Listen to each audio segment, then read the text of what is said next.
On tonight's programme, we are going to be analysing UK's furniture manufacturing industry with the main focus on one of the major players, such as DFS. Our reporter Julia is going to be talking to Tina Yu, the Vice President for one of the biggest UK sofa retailers, DFS Furniture plc. Later in the programme, I'm going to be talking with Du T, who is a business analyst and will explain factors affecting DFS's latest performance. Good evening, my name is Karolina Orowska and this is BBC Business News Night. UK furniture industry is significant. It contributes 8.3 billion to the country's GDP, almost 2% of manufacturing output, and employs 112,000 people within an estimated 8,000 companies. It is estimated that the industry comprises 1,800,000 self-employed individuals and 25,000 interior designers, generating an annual value of £2 billion. The industry can be traditionally segmented in the three sectors based upon customers' characteristics: domestics, contract, office. The industry has a high proportion of micro and small to medium-sized businesses. Only 315 companies report turnover in excess of 5 million, and 82% of companies turnover less than £500,000. The furniture market rose by 20% between 2001 and 2008. The overall growth in furniture manufacturing was 4%, which reflects a gradual decline in output. This is a reflection of the pressures imposed by the ever-increasing imports. Import growth is primarily driven by China, 27%, followed by Italy and Germany, 14 and 10 respectively. The latest figures found show the Home Retail Group, parent to Homebase, accounts for 7.7% of the UK furniture's market share, 2% ahead of the nearest rival and number 2 in this sector, Swedish giant IKEA, at 5.7%. UK sofa expert DFS Furniture plc has landed at third place, accounting for 5.5% market share. We are now going to be joined by Julia, who is outside one of the DFS stores in North London, to give us more details on DFS company. Over to you, Julia.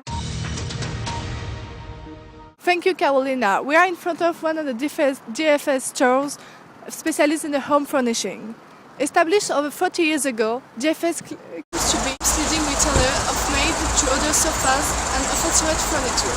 It operates within monopolistic competition, where there is a free entry to the industry and quite a large number of firms operating independently of each other, but where each firm has some market power as a result of producing differentiated products or services.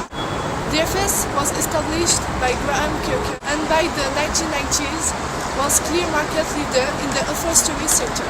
It sets standards of presentation of furniture in room sets in the sector that none have been able to match. In 2010, Lord Kirkham sold the business to a private equity firm, Advent. He handed over to Richard Baker, a former chief executive of Boots. Joined by the Vice President of DFS North London, she will give us more details about the company. Good evening, Tina. Good evening. My first question would be, how does DFS manage to hold a sufficient high market share? Well, one of our main strengths compared to our competitors would be that we, unlike IKEA or Argos, offer interest-free credit, with possibility of 12 months payment holidays, making our product accessible to almost everyone. And this credit is exploited by almost 50% of our customers. We have also been able to keep around 20% of our production in-house, allowing us to change our production line as often as necessary and very quickly in order to keep up with the market trends. Another 10% is up to China, that is able to provide us with cheap but of a good quality products due to their low production cost and their undervalued currency. But our main factor would be, especially during Christmas time, that we focus on increasing customer awareness through extensive in-house and media advertising. Last year alone, we set apart £90 million in order to achieve this goal. No other company has been able to do that.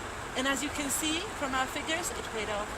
I can see that you find a way to cope with these difficult times. What do you believe is the reason why so many companies fail? Well, the obvious reason will be the volatile economy, causing the price of raw materials, interest rates and exchange rates to fluctuate, creating difficulties for the companies to predict their profits.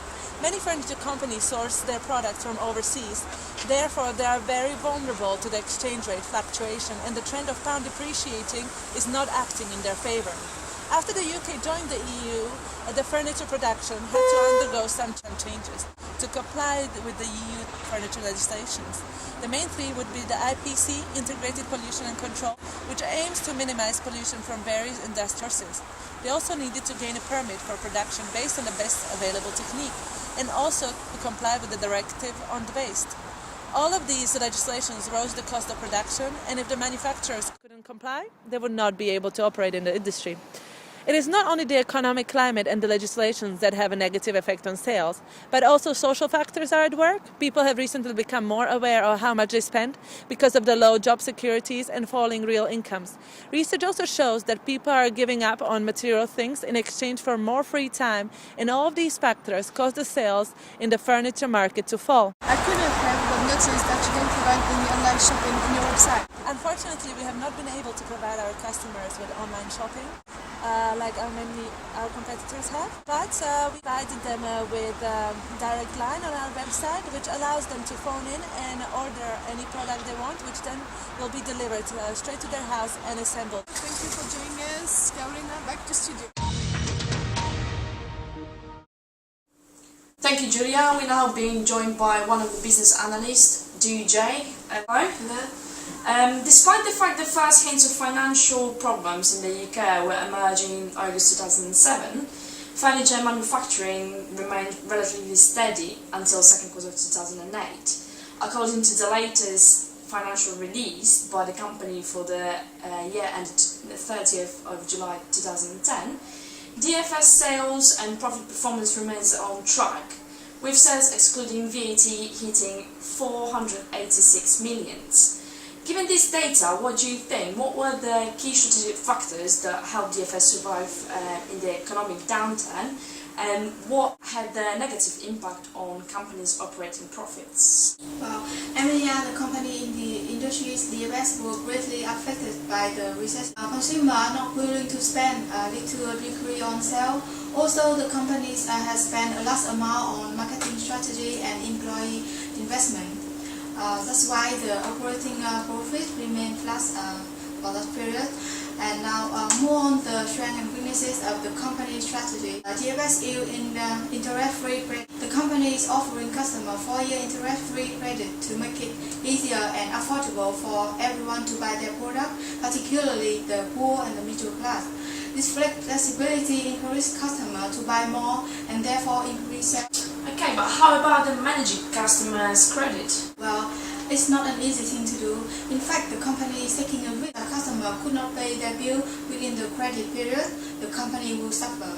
And one finding a high percentage of customers are slow in paying their bill, they should re-evaluate their credit and collection policy and make some change. Right. Tell me about a little bit more about DFS advertising and promotion strategy. From 2009 to 2010, DFS has spent more than 99 million on advertising campaign, television commercial and other media channels. It's hard to build a positive reputation in the mind of potential consumer, thus increase the profitable sales volume. However, the huge amount spent on advertising might weaken their financial capability. And who do you think are the main stakeholders for the company? Employee. The founder makes sure that they wouldn't replace heavily in his experienced staff, but to improve the quality of services, they invest heavily in staffing for the last 12 months. The firm has also using pricing strategy to meet favorable consumer financing options. This helps to drive volume of sale, but the trouble is low cost needs to be balanced against quality, function and design. Therefore, by building up a strong relationship with many of its suppliers over the year, the company is able to participate fully in the design process, has more impact on cost and variety of material, and make up their competitive advantage, pricing, quality, and product availability. Besides employee and supplier, government is another important stakeholder of the company. This is because government is in charge of imposing tax and rule on the imports of raw material, which directly affect the company's profitability and business. Thank you very much for joining me. Thank you for having me. This is all we have for you tonight. From me and all of us in the studio, have a very good night.